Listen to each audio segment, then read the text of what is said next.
On passe aux palines politiques ce soir avec Chantal Hébert, Michel David et Stéphanie Gramont. Bonsoir à vous trois. Bonsoir. Bonsoir. Bonsoir. On va commencer d'abord par ce passage de François Legault à Rouyn-Noranda. Finalement, il aura attendu au jour 33 de la campagne pour s'y rendre, alors que c'est un dossier qui a occupé beaucoup l'attention médiatique. Pendant l'été, vous me direz que c'est un moment tranquille. Les gens regardent moins les nouvelles, lisent moins les journaux pendant ce temps-là.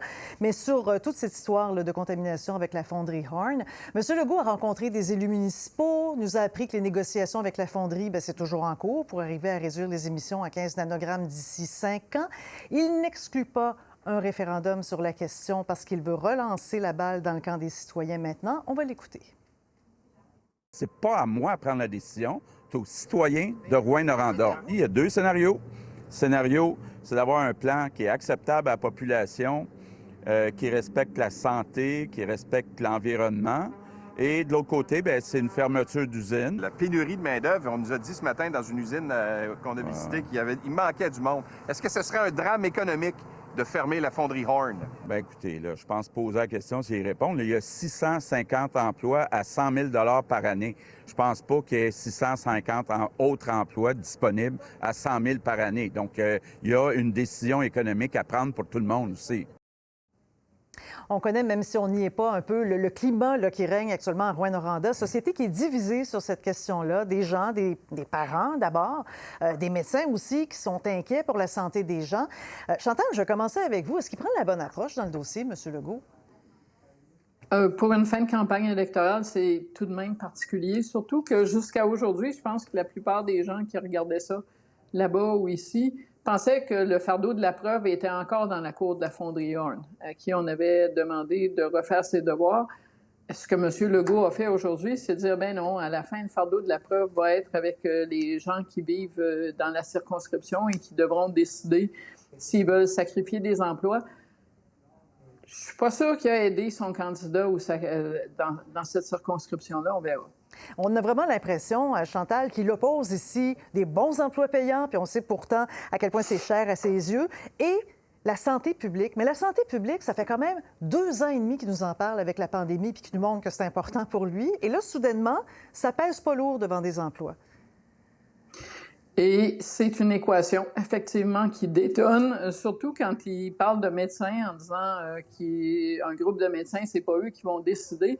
J'avoue que j'envie pas, moi, les gens qui vivent près de la fonderie Horn et à qui on présente ça comme ça dans la bouche du premier ministre. Parce que, ça met économie versus santé publique en opposition. Et 2, je suis pas convaincue non plus que M. Legault, quoi qu'il dise, voudrait vraiment élever des enfants, comme il l'a dit, avec ce qu'il considère comme acceptable aux yeux de la santé publique. Stéphanie, le risque, est-ce qu'il peut donner l'impression qu'il prend l'enjeu de santé publique avec trop de légèreté? Bien, c'est sûr que là, quand on présente ça comme un dilemme entre est-ce qu'on va vers les emplois ou est-ce qu'on veut avoir des enfants qui sont en santé, c'est comme si on met un prix sur qu'est-ce que ça vaut un enfant qui n'est pas contaminé à l'arsenic. Il y a quelque chose d'un peu terrible là-dedans. Maintenant, il y a peut-être d'autres solutions, là, et on l'a évoqué aussi, de créer une zone tampon, de dire, est-ce qu'on peut réaménager le quartier qui est au pied de l'usine? Ça s'est fait à Malartic, où on a carrément déménagé un quartier parce qu'on voulait aménager une mine d'or. Bon, c'est peut-être une solution qui est pas nécessairement rose non plus pour les gens qui vivent là, mais s'ils sont dédommagés convenablement, peut-être que c'est une piste qu'on devrait explorer aussi. Effectivement, parce qu'à ce moment-là, on pourrait dire on respecte les normes parce que plus personne qui vit à côté du lieu de la contamination. Mais Michel, il y a des gens qui s'offusquent en disant remettre ça dans le camp des citoyens, dans une société qui est déjà divisée où ces gens-là, c'est eux qui vivent l'impact. Ça manque de... Comment dire? Il manque de leadership là-dedans, le gouvernement. Qu'est-ce que vous en pensez? Bien, écoutez, c'est clair que M. Legault est en rattrapage, là. Pendant tout l'été, on a eu l'impression que le gouvernement s'en lavait les mains, puis là, on est à 4 jours de l'élection, M. Legault débarque là. Je pense que c'est très serré dans Rouyn-Noranda-Témiscamingue. Et M. Legault ne veut pas que l'élection soit un référendum pour ou contre la fonderie Horn. Parce qu'à ce moment-là, il y a des chances de perdre. Tandis en séparant l'élection du référendum, là, les gens vont dire, bon, on peut quand même voter pour la CAQ, qui, somme toute, n'a pas été un mauvais gouvernement pour le reste, mais quand arrivera le référendum dont il nous parle, là, on pourra exprimer notre volonté, notre opinion dans le dossier de la fonderie. Alors, je trouve que c'est assez habile de la part de M. Legault de dissocier les deux dossiers. Sur le fond, ça ne change pas l'appréciation qu'on peut faire de la performance du gouvernement là-dedans. Mais pour le reste, c'est comme si M. Legault disait, écoutez, votez pour l'ensemble de mon bilan, puis ça, on va régler ça plus tard. Oui, mais il essaie aussi de camper. Allez-y, Chantal, oui. Non, mais sauf qu'il y a une question de ton. Et le ton, aujourd'hui, n'était pas le ton de « je vais accompagner les gens dans un cheminement qui s'annonce difficile ». C'est à prendre ou à laisser. Et, excusez le vocabulaire, mais sacrez-moi patience, on en reparlera après les élections. Je suis pas convaincue, moi, que si j'étais un parent dans cette circonscription-là, je me serais dit l'ensemble de l'œuvre de la CAQ est pas si pire, puis je vais lui faire confiance pour ce qui arrive à la santé de mes enfants. On va en parler dans une seconde du ton. On va revenir sur l'entrevue qu'il a accordée à notre collègue qui est animateur à la radio du matin là-bas. Donnez-moi une petite seconde, mais avant, Michel, quand vous parlez de la tactique politique derrière ça, il reste quand même qu'il essaie de définir son adversaire, qui est Québec solidaire en l'occurrence, la députée sortante et de Québec solidaire, en disant, eux, ce qu'ils veulent, c'est on va fermer l'usine. Monsieur Gabriel Nadeau-Dubois se retrouve aussi dans une position où il doit défendre, lui, la position de son parti en disant, nous, on ne veut pas fermer l'usine. On veut que l'usine respecte la norme. Mais M. Legault rétorque, oui, mais si on respecte la norme, techniquement, on n'est pas capable de se rendre à 3. On va arrêter à 15. On n'a pas ce que ça prend. Ça n'existe pas, descendre à 3 nanogrammes. Qu'est-ce que vous en pensez de ça? Je pense que c'est ça la question à laquelle les gens vont être obligés de répondre. Je pense que techniquement, écoutez, je ne suis pas un expert du tout en fonderie, mais il est fort possible que se rendre à 3 nanogrammes, ça coûte la peau des fesses et que ça ne soit même pas possible techniquement. Alors, si la question est de savoir est-ce qu'on garde l'usine ouverte ou on la ferme si elle ne fait pas 3 nanogrammes, je pense que oui, la question va finir par se poser dans ces termes-là. Et M. Nadeau-Dubois, je pense, va devoir assumer que c'est comme ça que son parti la voit. Bon, parlons du ton. Chantal le soulignait tantôt. Ça nous a tous surpris d'entendre ces extraits là, qui ont même commencé à se promener sur les réseaux sociaux de cette entrevue que M. Legault a accordée à l'animateur qui s'appelle David Chabot sur les ondes de la radio locale de Radio-Canada. Petit extrait ici. Vous parlez de l'arsenic, on a parlé du 15 nanogrammes en parlant de seuil où c'est peut-être davantage sécuritaire, là, je vais peser mes mots, mais il y a aussi de l'acide sulfurique, de l'argent, de l'arsenic, du cadmium, du chrome, du cobalt, vous la connaissez, la liste? Bien, là encore, c'est pas exact ce que vous venez de dire. Vous venez de dire davantage acceptable. C'est pas ce que la santé publique dit. La santé publique dit je reprenais vos mots sur le 15 nanogrammes. Non. La santé publique dit pas davantage acceptable. Parce qu'il y a des médecins... Non, mais c'est parce que là, M. Chabot, vous dites des choses qui sont fausses. Non, mais il y a des médecins de Rouyn-Noranda qui ne sont pas d'accord avec vous. Oui. Non, Stéphanie, réaction à ce genre d'entrevue, le ton de M. Legault? Bien, j'ai l'impression qu'il est temps que la campagne se termine pour M. Legault. Il était, depuis le début de la campagne, je trouve, plutôt acerbe. Dans les débats, il n'a jamais donné l'impression qu'il avait vraiment envie de se faire questionner. C'est sûr qu'il était dans la position du chef sortant et qu'évidemment, les 4 autres partis lui envoyaient des flèches, mais il avait vraiment on lui donnait vraiment l'impression d'être là avec très peu de plaisir. Et quand on voit là, des réparties comme celle-là, on se dit, ma foi, en plus de toutes les gaffes qu'il a commises lui-même durant la campagne, c'est temps que ça se termine. Oui, Michel? Oui, bien, M. Legault a souvent fait dire à la santé publique des choses qu'elle n'avait pas dites de façon aussi catégorique. Encore là, je pense que la santé publique dit c'est sécuritaire en attendant qu'on arrive à 3 nanogrammes, à 15 nanogrammes. Mais précisément, tandis que M. Legault dit c'est sécuritaire. Alors, non, il y avait des nuances dans les propos de la santé publique. Et d'autre part, quand il s'agit des médecins, c'est le même François Legault que pendant la pandémie. Souvenez-vous, quand il y avait des critiques à l'endroit de la gestion du gouvernement qui étaient mises par des médecins, au bureau du premier ministre, on disait « Oui, mais ça, c'est des militants. » À chaque fois que quelqu'un n'est pas d'accord avec M. Legault, c'est un militant. Non, la contrariété, la contradiction, devrais-je dire, M. Legault a beaucoup de mal avec ça. Oui, et puis Chantal, quand même, il avait eu le temps de se préparer pour cette entrevue-là. Il devait quand même s'attendre à avoir ce genre de questions, surtout pour une radio locale qui connaît très bien là, tous les dessous de ce dossier-là. C'est parce que M. Legault a joué la carte du personnage rassembleur pendant à peu près l'ensemble de la pandémie. C'est ce qui lui avait valu une cote supérieure à peu près n'importe quel autre premier ministre au Canada. Pour la campagne électorale, c'est comme s'il voulait prévenir, vous voyez, moi je suis pas vraiment cette personne-là. Il y a la mèche courte du début à la fin de la campagne électorale. Ça commence le premier jour et ça continue jusqu'à aujourd'hui. Point d'interrogation, combien de plaisir est-ce qu'il y a encore à faire ce boulot de premier ministre s'il trouve ça si lourd? Il y aurait eu tellement d'autres façons, surtout en fin de campagne. Je vais vous dire, moi, j'ai couvert beaucoup de campagnes électorales dans beaucoup d'endroits. Généralement, le ton grinçant, c'est les gens qui perdent. Mais j'ai jamais vu quelqu'un avec une avance aussi confortable être aussi grinçant en fin de campagne. Mais c'est ce qui étonne. Comment vous l'expliquez, vous, avec le métier que vous avez, là? Je ne suis pas dans la tête de M. Legault, mais je peux juste conclure qu'il est fatigué et qu'il faut que la campagne finisse. Stéphanie a complètement raison et que, d'autre part, il doit certainement se voir aller et pas se trouver très bon. Parlons d'immigration maintenant. Bien, c'est un autre dossier qui l'a mis dans l'eau chaude. Alors, on se rappelle la déclaration du ministre de l'Immigration, Jean Boulet, lors d'un débat. Le débat, c'était pas hier, mais les déclarations se sont retrouvées dans les grands médias hier et c'est pour ça que tout à coup, tout le monde s'en est emparé puis que ça a forcé des réactions. Alors, je rappelle pour les gens qui auraient manqué ça, là, il a dit dans le débat, M. Boulet, que 80 des immigrants, ils vont vivre à Montréal, ils parlent pas français, ils travaillent pas puis ils adhèrent pas aux valeurs québécoises. Mais il a balancé ça très, très rapidement. Alors, aujourd'hui, on voit encore des réactions. Les adversaires sont encore en train de faire du millage là-dessus. Mme Anglade qui dit s'il se disqualifie comme ministre de l'Immigration pour un prochain mandat, comme M. Legault le dit, pourquoi il est encore en poste? Parce que dans les faits, il est encore en poste comme ministre de l'Immigration. M. Duhem, lui, dit qu'il démissionne tout de suite. Stéphanie, est-ce que ça le met, ça, vraiment dans l'embarras? Est-ce qu'il perd des plumes vraiment avec ça, M. Legault?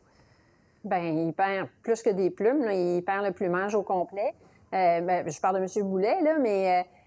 moi, j'ai écouté ses excuses aujourd'hui, puis je trouve que c'est pas tellement des excuses du bout des lèvres en disant « Oh, j'aurais dû faire des nuances, dire que c'est seulement certaines personnes qui parlent pas français, certaines personnes qui adhèrent pas aux valeurs québécoises. » Honnêtement, c'est pas des nuances qu'il aurait dû faire. Ce qu'il a dit, c'est faux.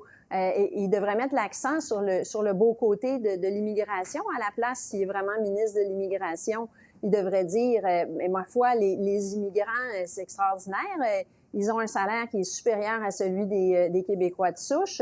Ils ont à peu près le même taux de participation au marché du travail. Donc, on a toujours le sentiment sur le dossier de l'immigration qu'à la fois le ministre et le premier ministre, avec ses déclarations là sur le fait que ce soit suicidaire, etc., on a toujours l'impression là qu'ils voient ça de façon négative. Et je pense que c'est tout à fait nocif là, pour la division de la population. Michel, est-ce que vous avez un souvenir pendant la campagne où il y a été question d'immigration du côté de M. Legault sans qu'il ne se mette dans l'embarras pendant cette campagne? Non, et moi, ça m'étonne que M. Legault ait décidé d'enfourcher ce cheval. Là. Au début de la campagne, souvenez-vous, le premier jour, M. Legault nous a dit la question de l'urne, c'est comment on va gérer votre portefeuille.